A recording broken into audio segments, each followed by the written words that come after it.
Hello, right, let's kick off with astronomy then. There's a lot of places I could start, but stars seems to be a sensible one. It's probably the first thing most people think of when it comes to astronomy. And, we're dealing with science here. As I've been saying in all of these topics, it's about creating descriptions of the world around us. That's what we're doing in science. So when it comes to stars, there's at least two things we want to describe. We want to describe how they work. So how do they form? How do they evolve? How do they produce all of the energy that they produce? How does the life of a star come to an end? So we've got all of that side of the physics of the formation, evolution, and the processes of what's going on inside stars. But in this video, I'm going to start with another thing that we want to describe, and that's just how do we know which star we're talking about? How do we identify a star in the sky so we know which one's which? So we have to have some way of identifying them, and there's a lot of them up there. So how are we going to go about doing this? And there's a lot of bits to this. So let's go back right to the beginning then. I mean, people have been describing the positions of the stars since the dawn of humanity. Astronomy is the science above all others that anyone can get involved in. You go outside when it's a clear night, and lo and behold, you're an astronomer. And people look up at the stars and they say, okay, we want to describe them. We'll describe the patterns, then we'll say which one's which. And then they started, building myths around them, didn't they, with these constellations? Because the constellations was the first thing that really they were doing to describe the positions of the stars. So if we go all the way back to Babylonian times or pre-Babylonian times, and then through to the ancient Greeks, they were dividing up what they were seeing in the night sky as, well, you got the moon, which is obviously separate, and then you had fixed stars, which are just the stars as we call them nowadays, and then you had these wandering stars, which were the planets, as they noticed that there were some of them that looked like stars that moved differently. They moved around the sky a lot more, and they might move in one direction and they might move in the other direction, whereas the stars otherwise change their position in the same direction all the time. These wandering stars would wander about all over the place and have these quite intricate paths. So, of course, they didn't know about all of the planets back then. You can't see all of them with the naked eye. So back in ancient Greek times, they would have been looking at Mercury, Venus, Mars, Jupiter, Saturn. You would have had those five that they would have been able to see. On a good night, you can see Uranus with a naked eye, but you'd have to be pretty observant to pick it out as being a planet and spotting that from night to night and how it was moving around. And Neptune, they would have had just no idea at all. So they had this separation between the wandering stars that they gave particular names to, named after a lot of the Greek gods and Roman gods. And then you had these fixed stars, and they divided the fixed stars into constellations. And the stars in each constellation haven't got any real relationship to each other, apart from the fact that they appear to be close to each other. Now, whether they are close to each other or not is another matter, because it doesn't take into account how far away they are. So we could look at two stars that seem to be right next to each other, but one could be, 10 light years away, and the other one could be 1,000 light years away. I mean, we don't know, not just by looking at them with the naked eye. But yeah, they divided them up into these constellations, and that was the first way to start on the path of saying which star was which.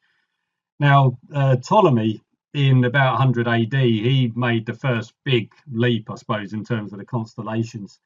He lived in Alexandria, in what's now part of Egypt, but he was Greek, living in Egypt under Roman rule. You've got a lot of cultures kicking around at that sort of time.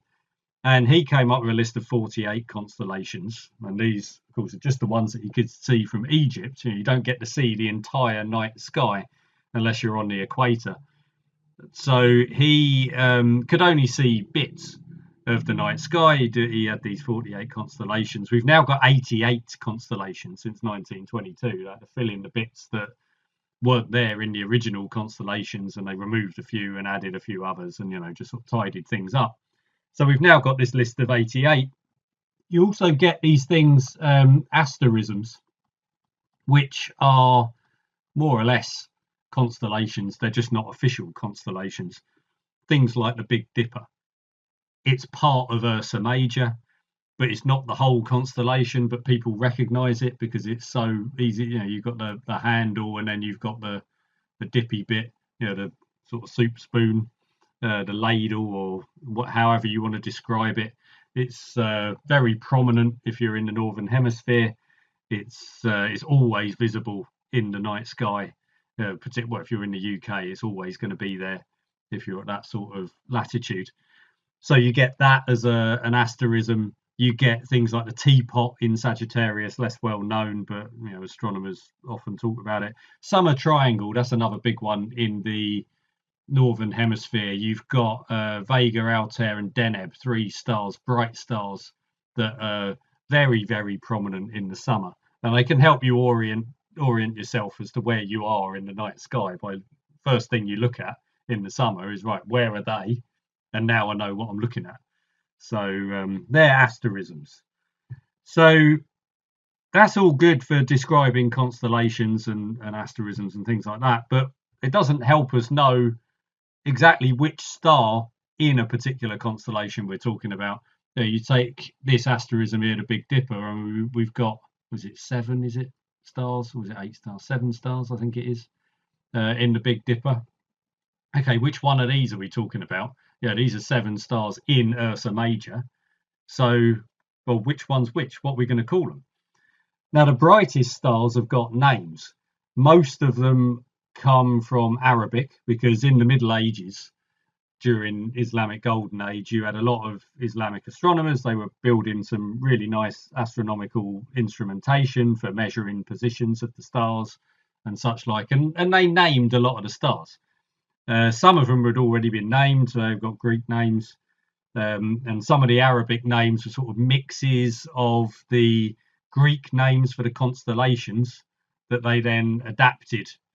So, like if the Greeks had named Orion the hunter, then the Arabic name for, say, Betelgeuse is something like, I don't know, the arm of the hunter or something like that. I might have got that slightly wrong, but it's along those lines. You can see they're borrowing from the Greek with the name of the constellation, but then giving an Arabic name to it.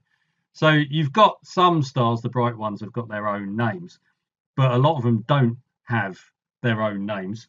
So people started coming up with systems of naming them. So you had this chap, one of the most famous ones, Johann Bayer, round about 1600, and he went through the constellations. He started putting Greek letters on them. So let's stick with Betelgeuse then. So we're in Orion. You've got your basic shape of Orion, something like that. That's your belt going along there. Betelgeuse is one at the top here, big bright red star. And he went through each constellation and he said, okay, let's go from brightest down, and I'll just assign Greek letters to them. Now, at the time, Orion, he picked out as being the brightest star. It's a variable star, so its brightness changes. At the moment, it's the second brightest star because Rigel's brighter. But back then, he picked it out as being the brightest one, so he called it Alpha Orionis. So Orionis being, this is the genitive case for those of you grammar lovers out there. This is the genitive case of Orion. So this is saying Alpha Orionis, Alpha, the brightest star belonging to the constellation of Orion, because genitive's telling us that it's belonging to Orion in this particular case. So you've got Alpha Orionis, then you go to the next brightest star, and you say, okay, well, that's Beta, and then Gamma, and then onwards. So he did all of those. So these still get used. This is why you get Alpha Centauri, the brightest star in the constellation of Centaur. So Alpha Centauri. Then you've got John Flamsteed. He came up with something very similar, Flamsteed numbers, but these have got numbers rather than these Greek letters. So this was around about 1700. And then, so for Betelgeuse, you could say it's Betelgeuse, you could say it's Alpha Orionis, or you could say it is 58 Orionis. So we've got another option there. So you've got all these different ways of pointing to which one's which. So that's got that far of saying which star is which. But how do we then say where it is in the sky? Because as we know, the night sky changes throughout the year. The stars that we see in the winter are very different to the different ones to the ones we see in the summer. And the night sky also changes from location to location. So we need some way of accounting for both location and time of year in order to say what stars we're going to see at a particular time. Right, so this starts getting relatively involved. So I'll go to a new sheet on this. So we're working towards equatorial coordinate system, which has got similarities to the latitude and longitude system that we use for identifying the location of things on the surface of the Earth. So if this is the Earth, slightly wonky looking Earth, and we want to go north and south, we draw in these lines of latitude, these horizontal lines. We put 0 degrees at the equator. We then measure north and south in degrees, so plus or minus 90 degrees from the equator, and that is our latitude. Then we've got the longitude, which is measuring east-west. So we draw in a 0 line running as the Greenwich meridian. This is a north-south line running through Greenwich and East London. That's our 0 degrees. And then we can measure east and west off of that, this time going 180 degrees in each direction, because we're going all the way round the Earth, whereas in latitude we're only going halfway round. So we've got this way of locating objects on the surface of the Earth. We want something similar for stars, but we do have a complication because we've got the movement of the Earth. The Earth is rotating on its axis and it is orbiting around the Sun. Now, that doesn't bother us when we're locating things on the surface of the Earth, because we're on the surface of the Earth moving with the Earth. We're in that same frame of reference. So we don't have to worry about any of that external motion that's going on. But we do when it comes to looking at the stars. And the key to all of this is switching over to a new way of measuring time. So we're going to make a switch from solar time, which is what we use on a day-to-day basis, and we're going to switch over to something called sidereal time. And this will make everything nice and easy to do, relatively speaking. So what's going on? Let's start then with clarifying what we mean by solar time, just so we know what we're switching away from. Let's have someone standing here on the surface of the Earth, and I'll draw this in two cut throughs. So I'm going to do east-west and then north-south.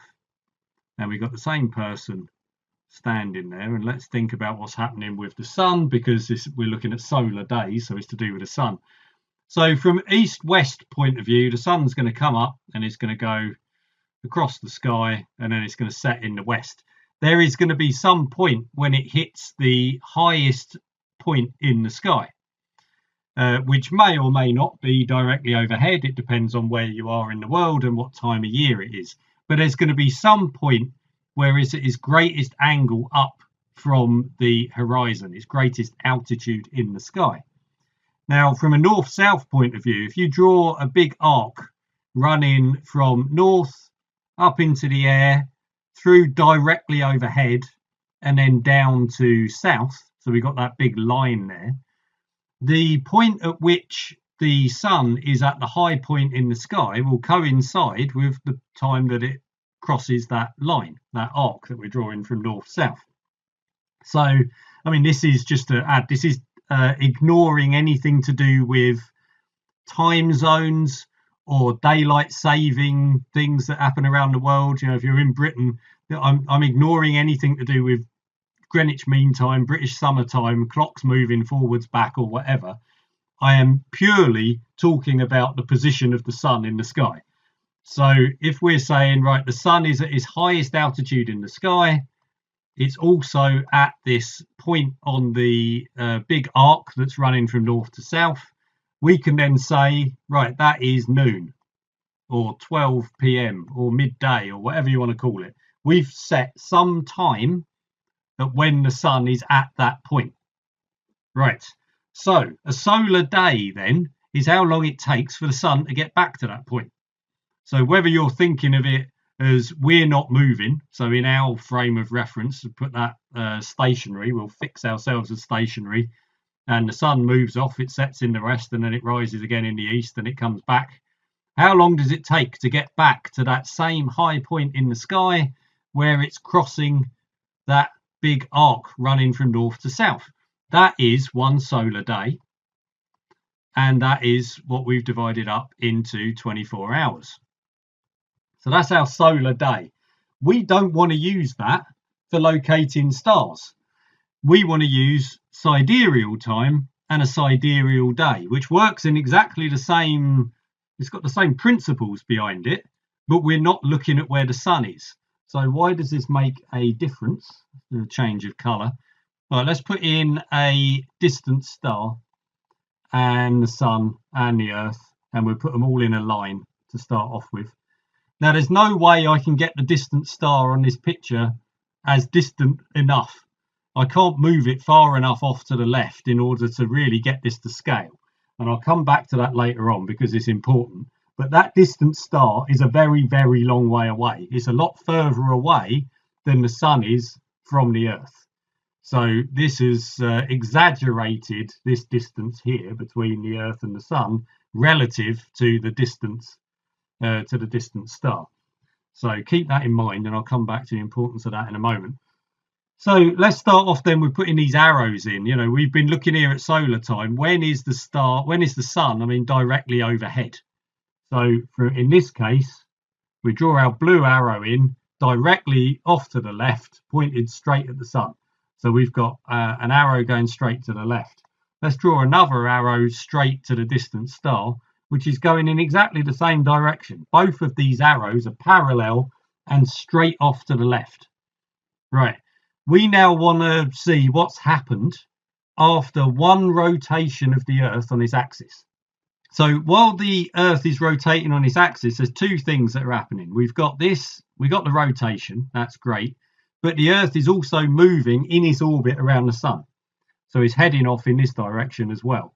How far is it going to get in its orbit? Well, let's make a reasonable approximation to illustrate what's going on here.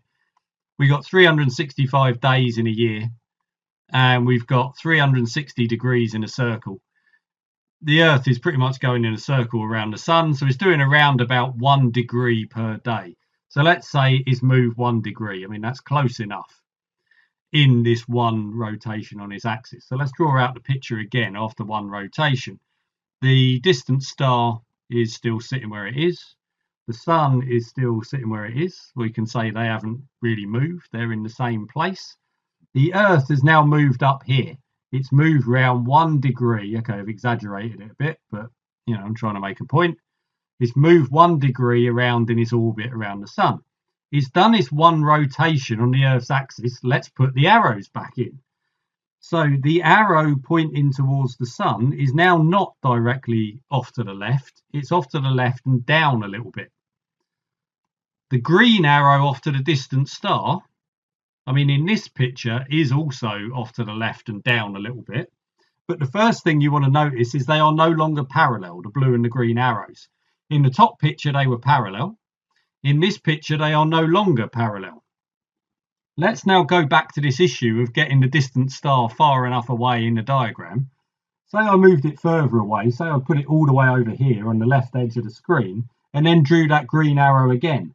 Well, the green arrow is going to be even flatter than it is here. You know, the more we move this star off to the left, the more the green arrow becomes a horizontal arrow off to the left, exactly as it was in the top picture.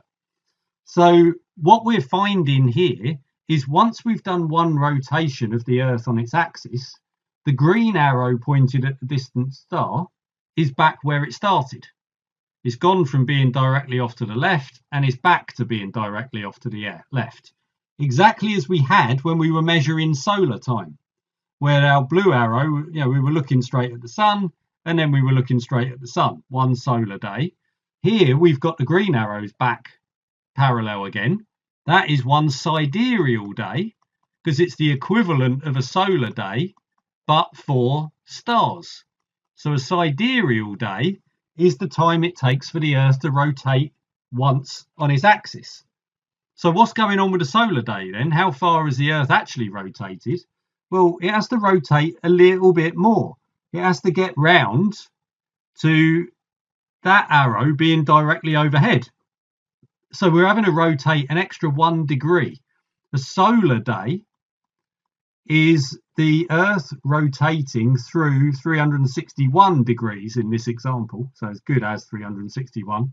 Won't be exactly that, but it's close enough for what we're talking about here.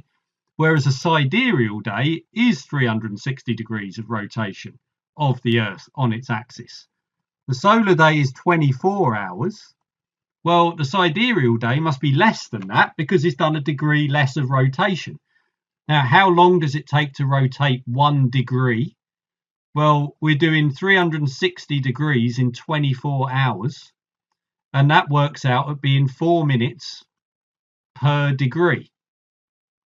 So if you've got 4 minutes per degree, that means you're going to do 15 degrees in 1 hour, and then you've got 15 times 24 is 360. So a sidereal day is about 4 minutes shorter than a solar day. You're looking at 23, I should write that in green, keep the theme going.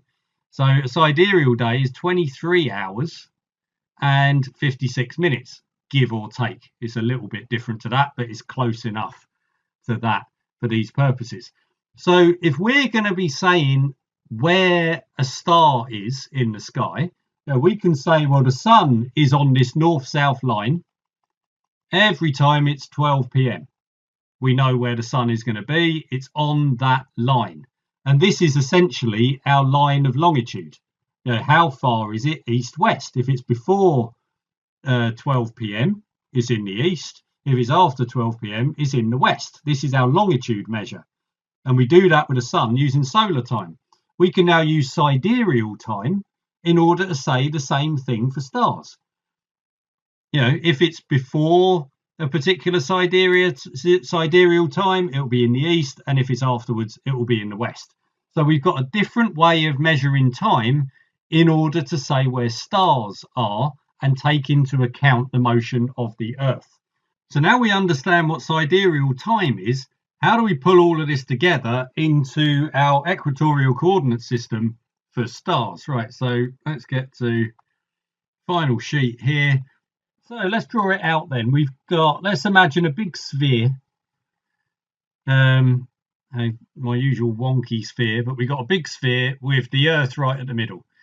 And let's not worry about the actual distance to all of the individual stars. Let's just say all the stars are located around this sphere. That's where they all are. They're all just a long way away. That's all we're saying. We don't care how far. We're just saying they're a long way away. And this we're going to call the celestial sphere. And we're going to project some features of the Earth onto this celestial sphere. So we'll project the North Pole up to the top and the South Pole down to the bottom. So the axis of rotation of the Earth is running north-south through this celestial sphere. We'll also project the equator onto the celestial sphere. So that's the equator of the Earth onto there.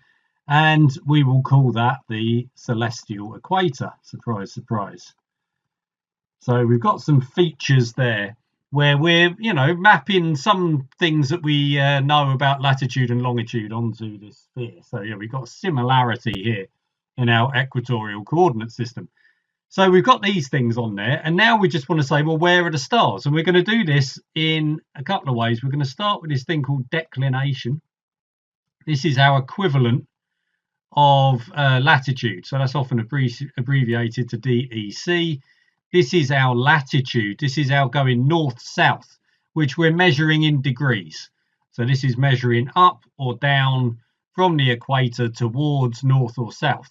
So north is at plus 90 degrees and south is at minus 90 degrees. So that's fairly straightforward. That's just giving us our latitude of a star. The thing that we've changed with all this work with sidereal time is for our equivalent of longitude, which is referred to as right ascension.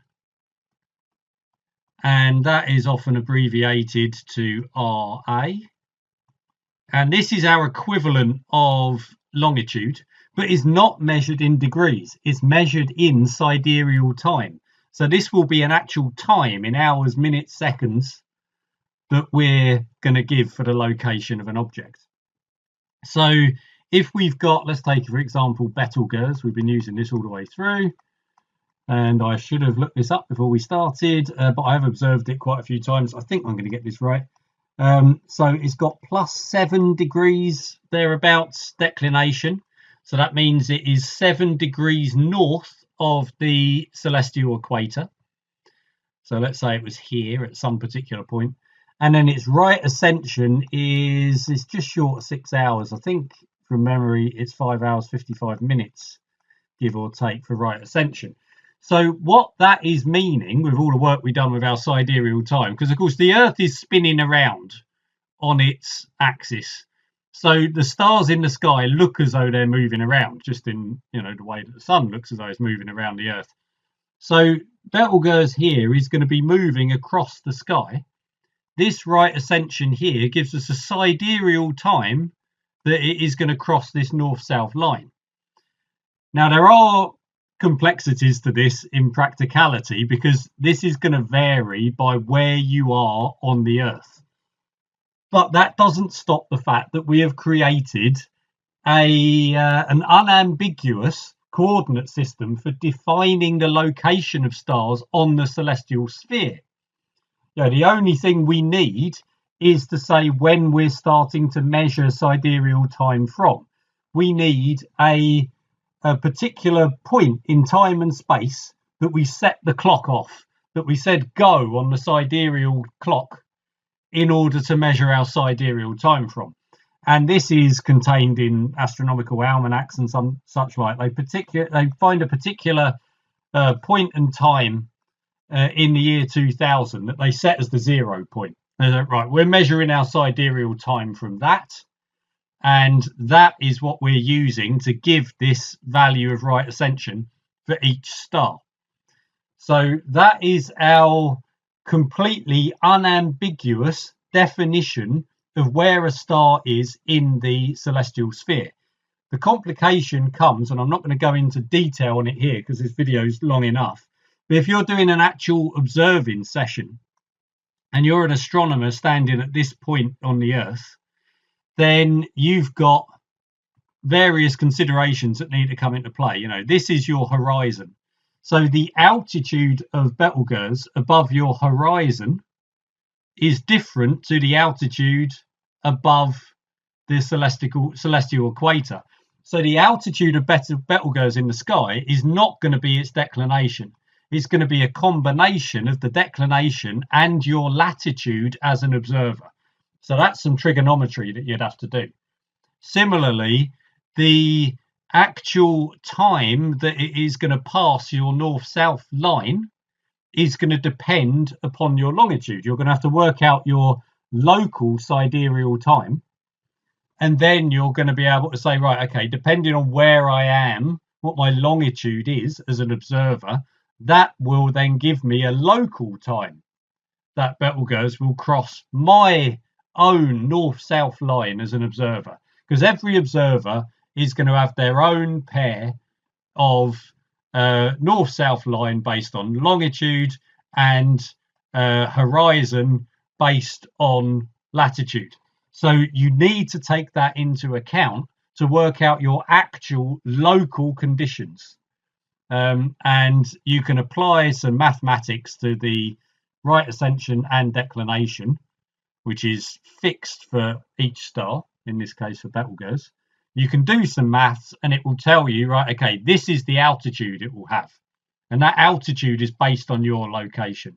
This is then the time that it will pass your north-south line. Yeah, and that again is based on your location. So you have to do some calculations off of this completely general, unambiguous coordinate system in order to make it specific to where you're observing from. But as I say, I'll put that into a separate video because this is already going into enough detail for this particular video. One thing that I'm going to add on to this celestial sphere while we've got it here is you quite often, when you get into astronomy chat, start hearing about the ecliptic plane. So I've been talking about this celestial equator, which is one plane in the celestial sphere. If we were going to put the sun on, say the sun would be somewhere like here, then you've got the orbit of the Earth around the sun. You know, you've got this elliptical orbit, near circular, but elliptical orbit of the Earth around the sun. If you extend this line through Earth and Sun out to the celestial sphere, we've got another plane cutting through the celestial sphere. This is called the ecliptic plane, based on the orientation of the orbit of the Earth around the Sun. So this is the the ecliptic plane. Now, this is because these aren't aligned to the celestial equator and the ecliptic plane. They're not parallel to each other because the axis of rotation of the Earth is tilted off at this angle of 23.4 degrees. So that's why they're separate from each other. The ecliptic plane describes the path of the sun relative to the celestial sphere, and this is where we get the zodiac from. If you want to get into your astrology, the reason that we've got 12 constellations that are particularly popular and form part of the zodiac is these are the constellations that the sun appears to be in throughout the year. So if we're sitting, say we're here, and this is where we are relative to the sun at a particular time of year, and we say, okay, at midday, where does the sun appear as though it is on the celestial sphere? Well, it looks as though it's here. It's at this point in the celestial sphere. Right, and then what about 6 months later when we're on the other side of the sun? Well, it looks as though the sun is over here. And this point is going to move throughout the year. As we move around the sun, we're going to draw out a path around the celestial sphere that it appears that the sun is following relative to background stars. And this point is going to be in a particular constellation. So if we go out in March and at midday, we'll say, what's the background constellation to where the sun is at midday in March? And we'll say, oh, what does it look like? Oh, it's Pisces. That is why people born in March, if you've got a birthday in early March, then that's going to be your star sign.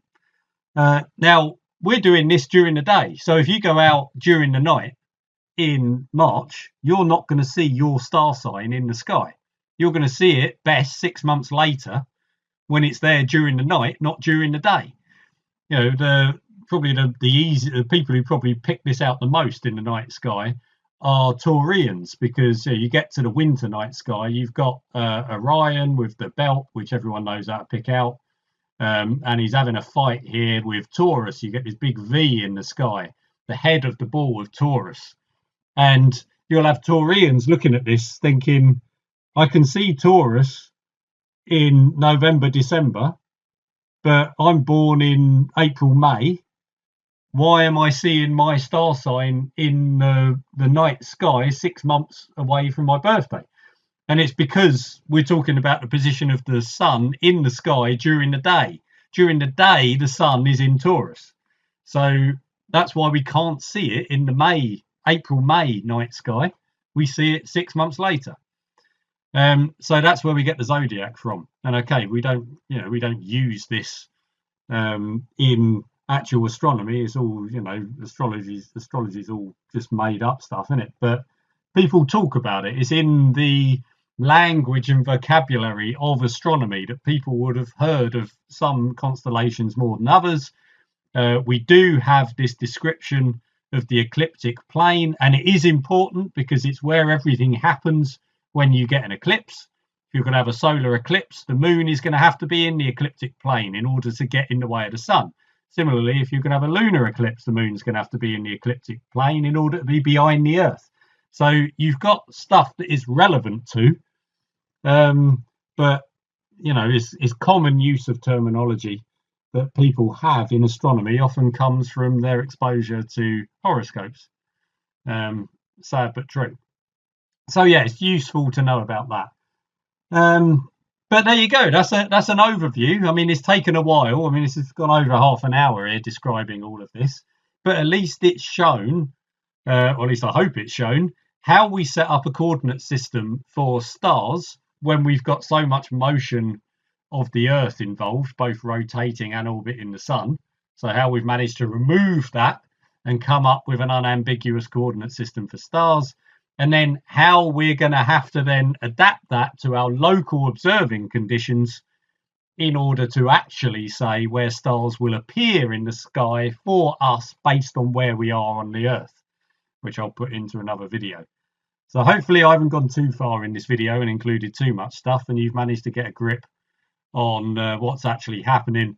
As usual, if you've got any questions, which you might have more of in this one than you do on some of the other videos, then just stick them in the comments and I'll see if I can unravel anything that I haven't quite explained as clearly as I could have done.